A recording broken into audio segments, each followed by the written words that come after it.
ఇందుపై మంత్రి కొల్లు రవీంద్ర సంచలన వ్యాఖ్యలు చేశారు. వెంకటేశ్వర స్వామిపై విశ్వాసం లేకనే జగన్ తన తిరుపతి పర్యటన రద్దు చేస్తారని ఆరోపించారు. నువ్వు తిరుపతి పర్యటన రద్దు చేసుకున్న ప్రభుత్వంపై విమర్శలు చేయడం సిగ్గుచేటని విమర్శించారు. డిక్లరేషన్పై సంతకాలు పెట్టి వెళ్లడానికి నీకు ఉన్న ఇబ్బంది ఏంటని ప్రశ్నించారు. సోనియా గాంధీ, అబ్దుల్ కలాం లాంటి వారి డిక్లరేషన్ మీద సంతకం చేసి కొండపైకి వెళ్లారని స్వామిని దర్శించుకున్నారని గుర్తు చేశారు. గడిచిన 5 ఏళ్ల వైసీపీ పాలనలో తిరుపతి అపవిత్రమైందన్నారు.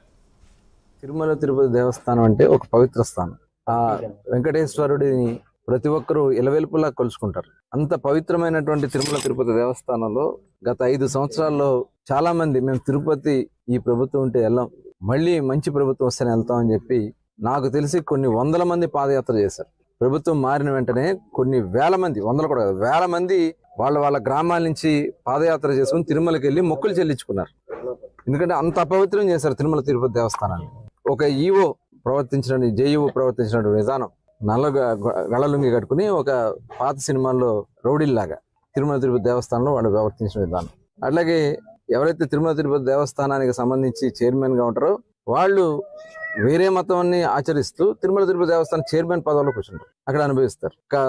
తిరుపతి దేవస్థానాన్ని గత ముఖ్యమంత్రి జగన్మోహన్ రెడ్డి తన సొంత పనులు చక్కబెట్టుకోవడానికి వాడుకున్నాడు. ఇది అందరూ కూడా తెలిసిందే. చివరికి అక్కడ తయారు చేసే ప్రసాదాన్ని కూడా